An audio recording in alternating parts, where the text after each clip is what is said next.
Hey there, everyone. Welcome to the Unbreakable Man podcast, where we help men learn the truth about reclaiming their masculinity, leading with confidence, and saving their marriage. I'm Andrew Juarez, and my guest today is Noah Allen, an Air Force veteran who kickstarted his heroic husband movement. He teaches men how to tap into their masculinity, unlock the hero from within, and save marriages without sitting around in counseling sessions that ultimately just didn't even work out for him. And so, from what he shared with me, and his own marriage was really on the brink of divorce there during his military days. And now he and his wife, couldn't be happier. So with that said, Noah, welcome to the show, man.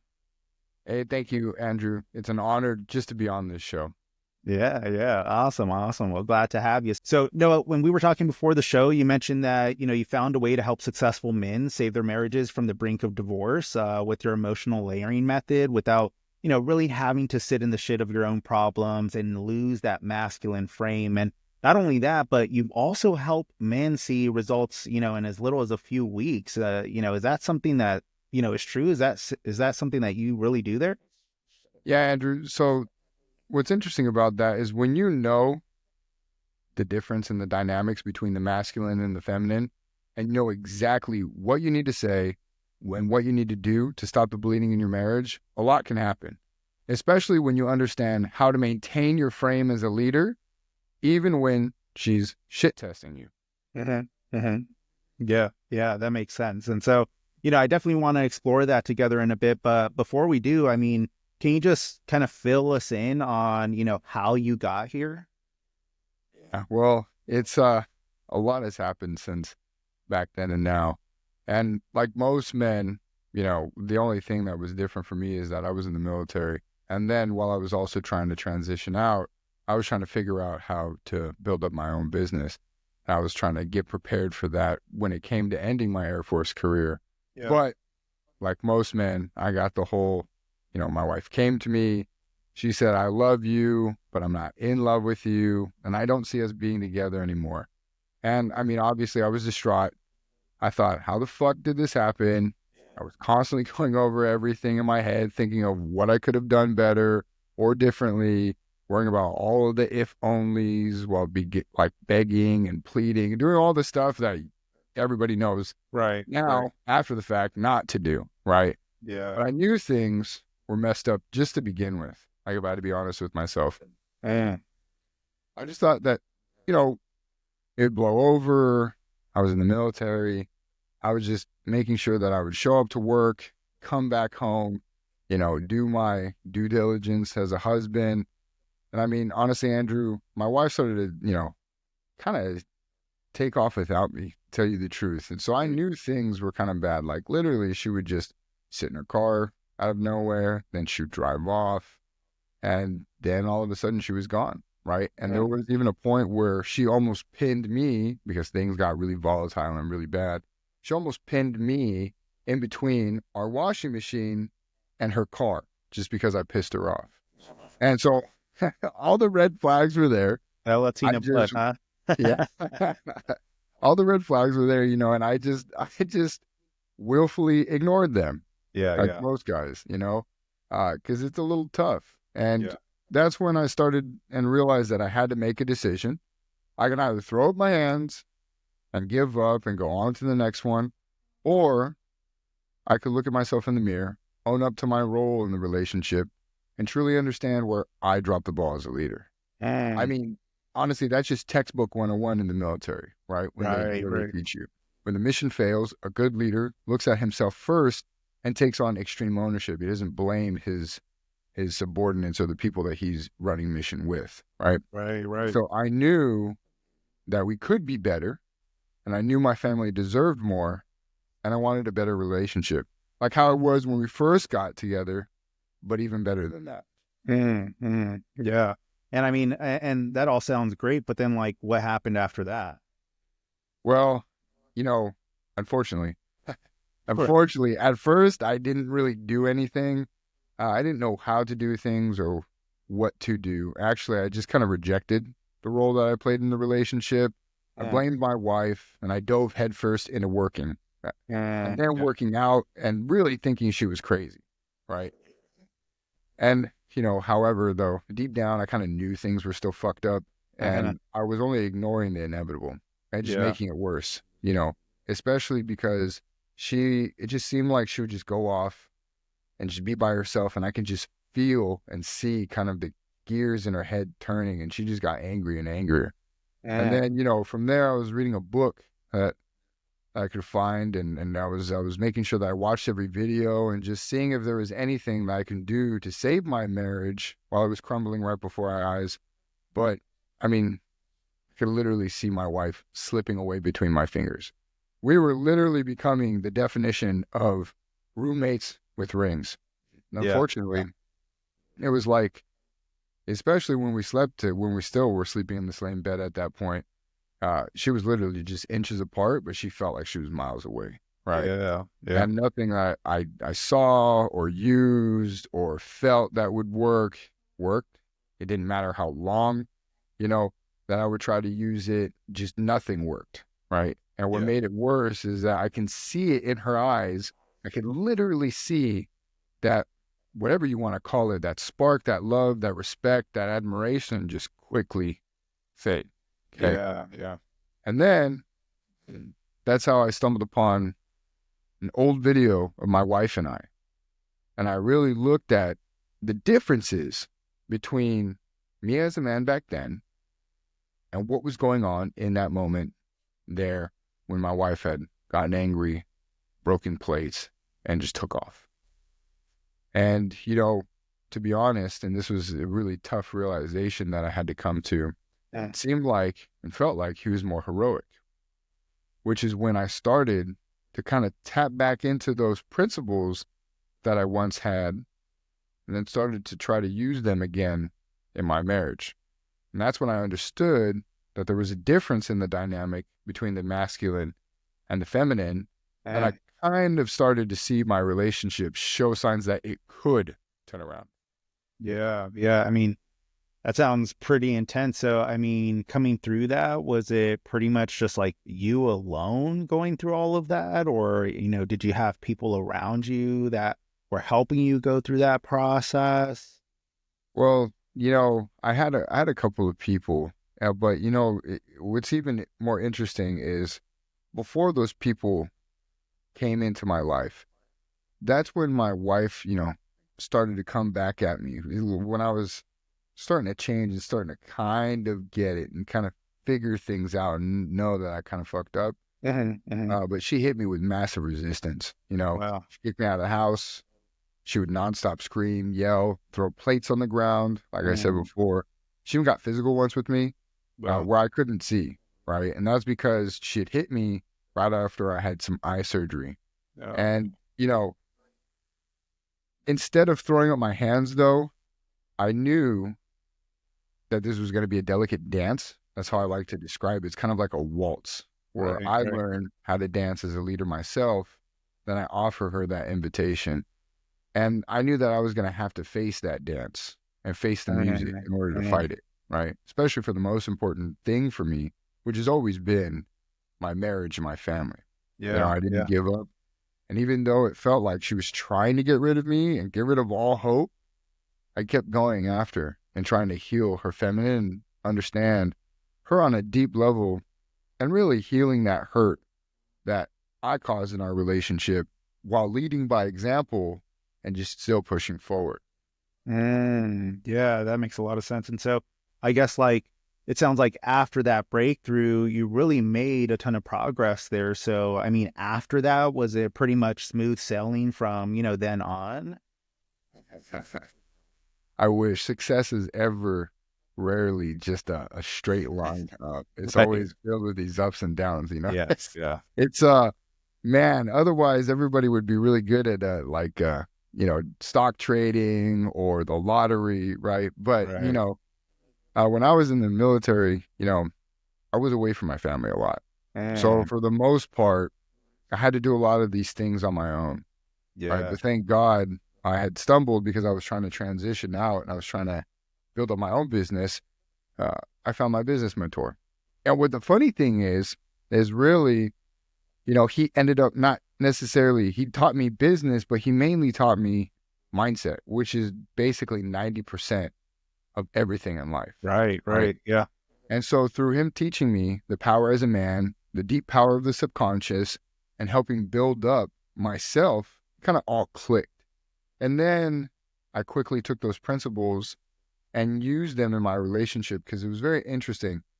They rhyme, but they're not necessarily the same, right? Because you would think that you would do as a leader in your workplace or in a business setting, right, with business partners or with vendors or anything else that you have those type of relationships, it doesn't really carry over into your relationship, but there's a lot that rhymes, right? And then, while it was all kind of clicking, he kind of pointed me down a rabbit hole of really unlocking my masculinity. And that's when I found a book, right? And after that teachings that I learned in the book, it really taught me how to unlock the power of my subconscious and build up my mindset. And then start to dance the proper dance between the masculine and the feminine that men have been doing for thousands and thousands of years, right? Yeah. And so that's when I learned the biggest thing is that it made it clear. The feminine falls in love with and leans on the masculine for one thing and one thing only: safety and security, right? That's why all relationships devolve. The safety and security that women need gets completely eroded. And this is a deep evolutionary need that I don't care what you believe in nowadays. This has been something that's been embedded in our DNA. This goes back to the time where women, because they raise children, bear children, they need that constant safety and security. Yeah. And normally, in today's world, that usually gets eroded through a death by 1,000 cuts, right? Which causes the relationships to crumble. Now, those cuts can be big gashes like cheating, lying, hiding things, or it could just be a bunch of little stuff. Right. Your wife comes to you and she's trying to tell you something, but you reject her. She went through a challenge and then she wants to celebrate while she's seeing all of her other friends celebrate with their husbands, and you're just busy with work, you're busy with life, and you reject her. Right. The pain just keeps stacking and stacking and stacking. So what that really means is that women need men to be strong leaders that they can lean on. And when the relationship crumbles, we have to take a long look at ourselves and we have to be very honest and realize that our women are a direct reflection of our leadership skills, right? Because how can your wife's feminine surrender into your masculine if you can't be that rock that your family leans on? Yeah. How can she trust you if you don't first trust yourself? And how could she know that you're going to take care of her if you don't know that you're always going to take care of her and your family no matter what's going on? Yeah. Man, what a incredible journey. I mean, you've come from being, sounds like that broken leader, on the last legs of divorce to, really sounds like completely unlocking that hero within and transforming both yourself and your marriage. And, that really seems like the turning point for you there. So like, how does that kind of get us here to today? Well, um, when I look back at it, I actually kind of went from I went into a very dark place afterwards, right? And like I said, I really wish that I can say success was a straight line. You see, it was like an emotional roller coaster, right? And then this is what people don't see, and this is what I really want people to kind of understand, is that it was an emotional roller coaster, and I really wasn't ready for it, but I knew I had to face it. Some days were fine. Some days were even great, but more often than not, my wife would go to a level like I've never seen. And then that's when I got kicked out. Yeah. And then I got served divorce papers, and we were so close to divorce. I was meeting a lawyer. I only had to meet him twice. Get this. I only had to meet him twice. Paid him $15,000. Wow. And that's it. I don't know anybody that you can pay $15,000 and only see them twice. But like how the hell Sign me up for you that. pay someone that much and only see them twice? That's insane. That's a crazy business model. Uh-huh. And so, honestly, I thought it was over. And I kept doing what I knew I had to do. I kept working on my mindset, building up myself to be the heroic husband my wife needed, and to keep pushing forward, knowing that things were going to be okay, right? Because believing only gets you so far. But the main work when it comes to reattracting your wife, saving your marriage, the main work comes from within. And so I tell guys when I coach them, you have to know things are going to be better so that she can lean on you. Because it's like if you go outside and you believe the sun is going to rise, right? Just imagine that difference between believing the sun is going to rise in the morning or knowing the sun is going to rise in the morning. Right. If you believe the sun is going to rise in the morning, you're just kind of like, you're a little shaky. It's kind of like mystical. You don't know if it's actually going to happen. But if you know, right, you operate completely different, right? But I basically was on the last legs of divorce, and it felt like one whip of the pen, and it was all over, right? Yeah. But then I realized one night, while I was sitting alone with my thoughts, that I only cared about saving my marriage. I hadn't focused on that interpersonal relationship with my wife at all. And that's when it clicked. And I was only fucking worried about saving my marriage, and I wasn't worried about rebuilding the connection with my wife as a person.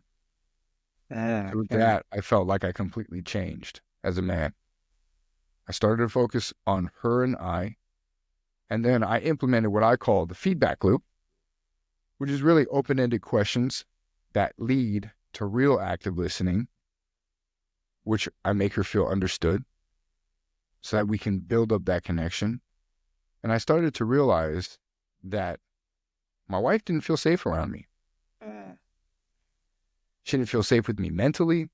She didn't feel safe with me physically. She didn't feel safe with me spiritually. And most importantly of all, she didn't feel safe with me emotionally, which is very interesting because those are pillars in the Air Force that we talk about: mind, body, spirit, and social. That you want to make sure that you embody and you build up. But I completely had forgotten about that in my own marriage. It is, looking back at it, it's kind of crazy. And so once I kind of understood that and I started working on her, kind of just forgetting about the marriage, right, and started focusing on what built up that marriage, she kind of started opening up to me, and it all clicked.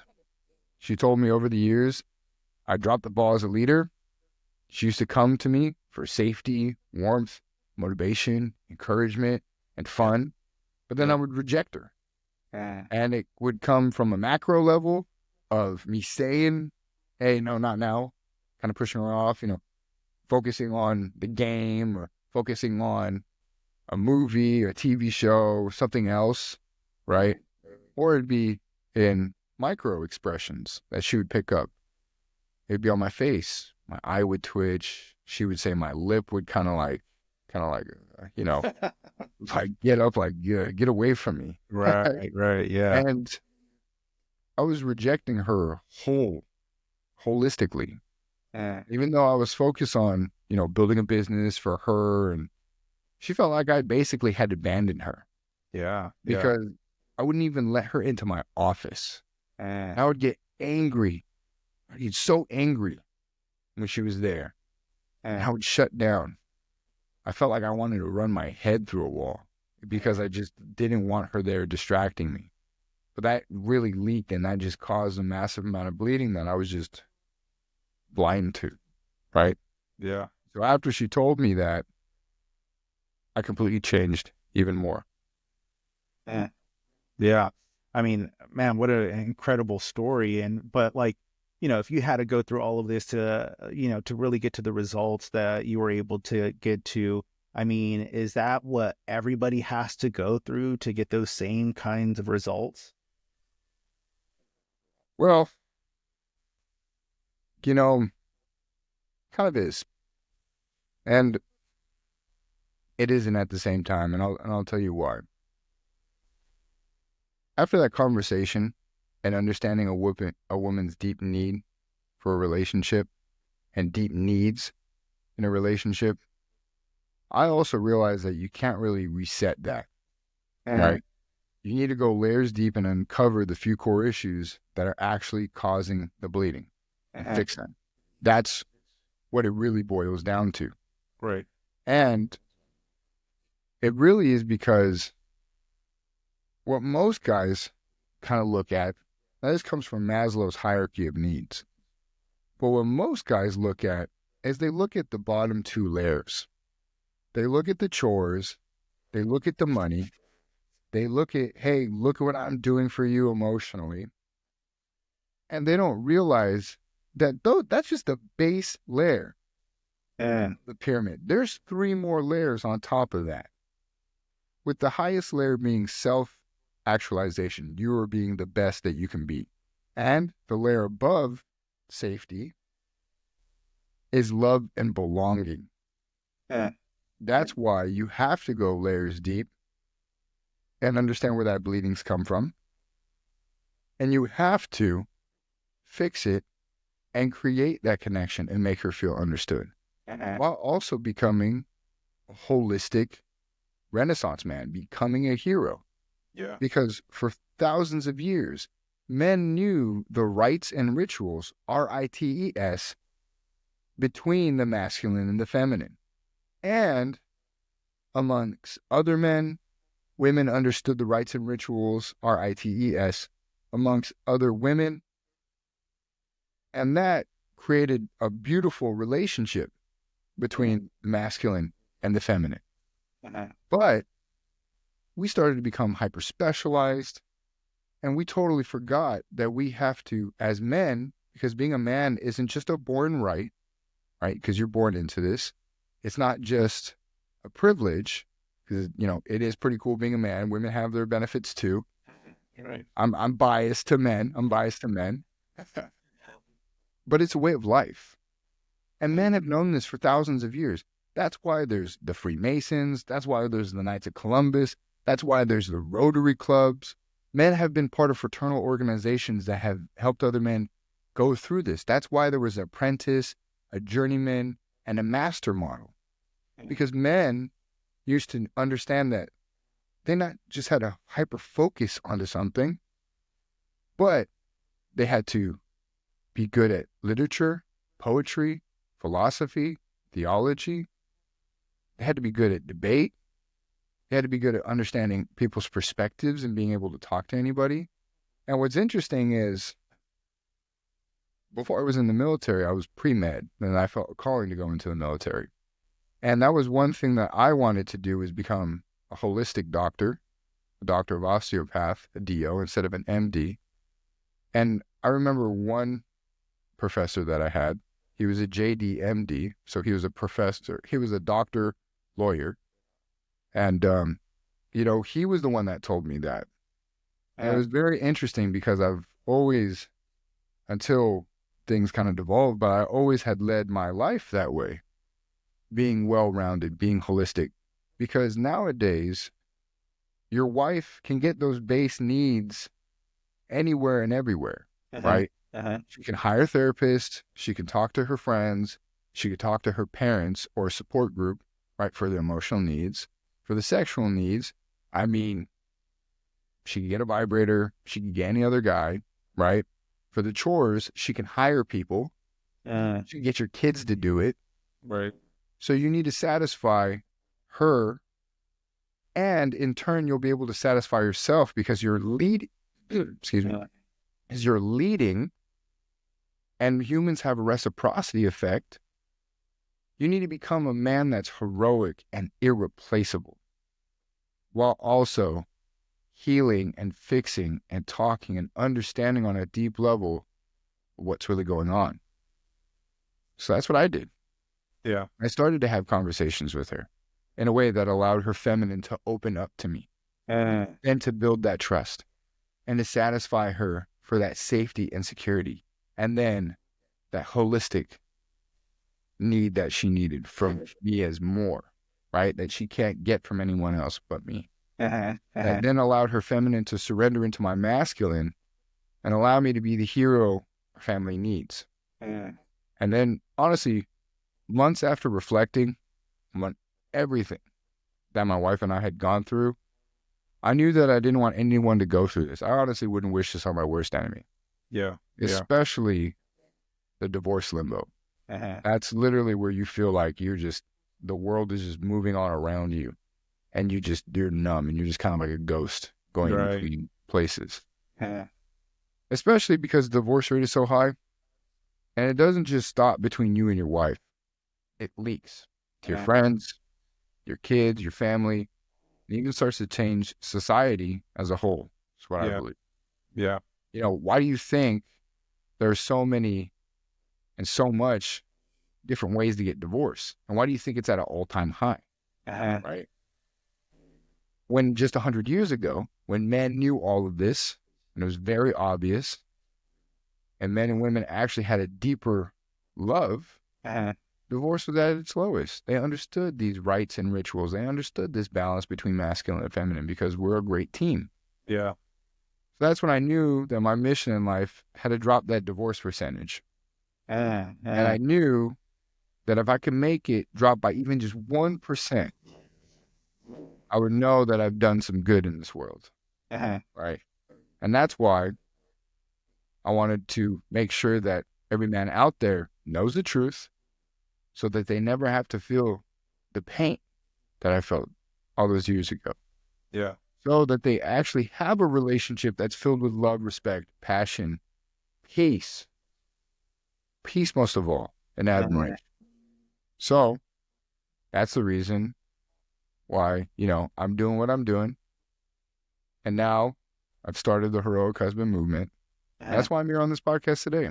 Yeah. Not only spread the message of hope, but show men that they can save their relationships. To show men that they don't need to become cynical, like all the naive men out there who depower themselves by playing the victim. Right? And to really show men that they can be the hero that not only they need to be for themselves, but that their family needs them to be too. Yeah. Yeah. No, that makes a lot of sense. And so, I guess that brings us back to kind of where we started at the, beginning of the episode, how you're able to save these marriages so that, not only they avoid hitting rock bottom, but they actually even come back better than before. So, I mean, I guess let's talk about some of that some more. And so how do you actually do that? I mean, how do you go around helping these guys, actually achieve these results within their relationships there? Well, it's very interesting because I've been through it. I'm married, I have a kid. Hopefully another one is on the way soon. Yeah. I've been in and out of all types of weird situations. I've done all the hard work so that people didn't have to. That's why I created the Heroic Husband book. That's why we have our turnaround coaching program, because I've gone through the pain. I've stayed up late at night trying to figure it out on how to get through to my wife, reading everything, watching everything. Literally nothing happened. And nothing would work. And I was literally separated in a hotel room on base trying to figure out what I needed to do to save my relationship. And that's why I put it all together, not only in the Heroic Husband book so that we can reach a mass audience, but also in our complete hands-on program that's a turnaround program. Okay. And this is where we kind of get into the meat and potatoes of things, right? The book is important and amazing, and I've gotten countless and countless of emails and people reaching out to me saying how just the book itself changed their lives. Yeah, Right. yeah. It just put things in such a clear aspect. And then in our coaching program, we take that even a step further by literally giving you a step-by-step hands-on approach and making sure that we reach as many people as possible, right? With the book kind of reaching a mass audience, and our turnaround coaching is where we really grab you by the hand and make sure that we step you through the process if you need that. Okay. So, yeah, I mean, that's incredible. I love how, you've taken everything that you've experienced and really turned it into something that's, really making a change for others there. As, you showed me a few of those testimonials before we chatted here. And I mean, those stories are incredible. So, we appreciate, such a generous offer to, our audience here. Yeah. And I just kind of want to make sure that it's clear, because being in this, I've really kind of broken it down, right? And that's why it's called an emotional layering process or method, emotional layering method, because it's a process of where you could dig deeper, right? So first, especially when we take you through this hand by hand in our turnaround coaching program, we focus on stopping the bleeding, right? In the marriage right away, so you can pause divorce and change the patterns that your wife is convinced that are going to repeat themselves, right? Which make her feel hopeless and push even harder for divorce because she just wants to get out of there. I hold the controversial opinion that divorce, especially nowadays, is more of a injection of energy into a situation as a catalyst for people to get out of that situation, right? And then we really focus on the most important part, which is you, so that you're ready for what's to come. Because the first layer in the emotional layering process is what we call the emotional healing process. This is where we focus on healing your hurt from the past and hers through our conversational feedback loop. This way, right, we can begin creating safety and this is safety on an emotional level, on a physical level, on a spiritual level, on a mental level. This is a holistic version of safety, right? But what's really going to make it feel like you're not necessarily pushing so hard, right? Because a lot of men have this false sense of, oh, I should just give her space. Oh, I shouldn't push.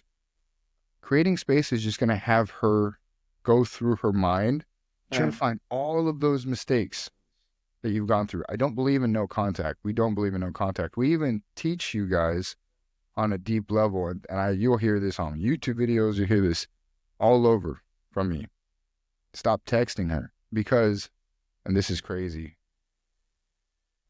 they just found out on a subatomic level, when someone is reading in their mind, they're actually still using their vocal cords. They put a really powerful mic to their vocal cords and they had people read off of a page of a book. And they were still actually reading. So I know that's crazy, right? That just like clicked. It was awesome. It was like a big revelation to me. And so as part of the emotional healing process, we have these conversations on purpose. We encourage men to stop texting because we don't want her to have these preconceived notions and try to find, and other people will call this confirmation bias, but try to find why she should leave, how those old patterns are still going to be. That's not what we do. Yeah. Okay. We heal that. We change that. And then in the second step, we do the emotional shifting process, right? That's that second layer, where we start to reframe all the bad to good. This then allows her to surrender into your masculine, which will for you to eliminate all of that confirmation bias so that both of you can start building and moving forward, and you can start shifting and transforming into that Renaissance man, into that holistic man, not only for yourself, but so you can be irreplaceable. Right. Because every man that's listening to this has a hero within them, has that Renaissance man within them. You just got to tap back into it. Yep. And that's what we do and teach in the shifting process. And then we have the emotional bonding process. And honestly, everyone wants to get to here first because this is where the sex is. This is where the fun is. Yep. Right? Yep. But that's step really, number one for me. Exactly. But this is where the fun is, right? Yeah. This is where we focus on genuine desire because that can't be faked. That's where that Renaissance man, that's where those Maslow hierarchy of needs come in. That's where not only is that your stepping ladder, but that's what's going to create that genuine desire because it's been there. Yeah. You and your wife together, we're together for a reason, right? That love is still there. You guys have memories together, kids together. I mean, there's even trauma bonding a little bit that's involved, right? Yeah.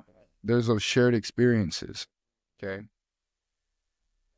And from there, right, we have common objectives, or common missions, where you and your wife are together in a common mission moving forward as a team. That's a big flaw that most people forget. So you guys are a team. Yeah. And I'll just kind of put it like this real quick. As part, and it's very clear in our emotional bonding process, but as part of it, the key word is mission and team. So for instance, me and my wife, we took a concealed carry weapons class. And I told her and I approached her and I said, hey, it's important to me that you take this class and that we get guns and that we're very safe and we're very, very on our training because I want us to always be together, safe as a family unit. You're my spotter and I'm your sniper. Sniper can't do shit without a spotter. And the spotter can't defend themselves without a sniper. Right? So in a moment where someone might take advantage of her, take advantage and take my kid, and I've actually been almost in this situation where a homeless man almost cracked me over the head with a bottle. This was when I was younger over in California. But that situation is important because in that moment, I need her to use our code word and to pull out her weapon and stop the assailant for our family as a unit. So it's stuff like that that creates a common mission that you and your wife are a team together moving towards. Okay? That creates bonding like you will never experience. Right. Then from there, everyone's favorite, of course, intimacy and sexual passion. And we have a way of going about doing that because a woman's biggest sexual organ is her brain. And that's why you need to have all of these set in place. Because for us guys, we're just like, what? The wind blew the right way? Right. I woke up today. It's the morning? Hey. Exactly. Yeah. But, there's a way, right? There's a dance between that masculine and that feminine. And you'll see it in like Tantra or like Indian Tantric stuff. But it's none of that kind of hooey-dooey kind of stuff that, that's a little bit much. Right. And because of that, for your audience, we do have a special going. So if they want to see that, they want to be part of our turnaround program and they want a little bit more hands-on, all they have to do is mention that they saw this podcast, right? And we'll give them a special sign-on bonus for just giving this a listen and just kind of showing up and meeting with our guys to see if and how we can help them. Yeah. That's awesome, man. That's awesome. I really appreciate that. I know a lot of our audience here will appreciate that as well. So, guys, we have to wrap it up now, but I'm pretty sure a lot of our viewers and listeners are going to have and want results like this for themselves. So, and as you know, like here on the podcast, we're all about taking action. So if somebody is watching right now and you're ready to take action, like what can they do? So you can go to theheroichusband.com, Yeah. or if you can make it even easier, will you ever put up this podcast, if you could just put a link down below, or you could put a button that they can click to, just so that they can easily get with our team to see if we can help them and how exactly we can help them, that'd be amazing. Yeah, we could definitely do that. Well, Noah, appreciate your time, man. Incredible story once again. And, I just want to thank everybody for tuning in once again. And so don't forget to click the link down below and check out more details on how you can transform your marriage and reclaim your power. And so until next time, everybody, stay strong and keep pushing forward. Awesome. Thank you. Hey, guys. Awesome. Thanks.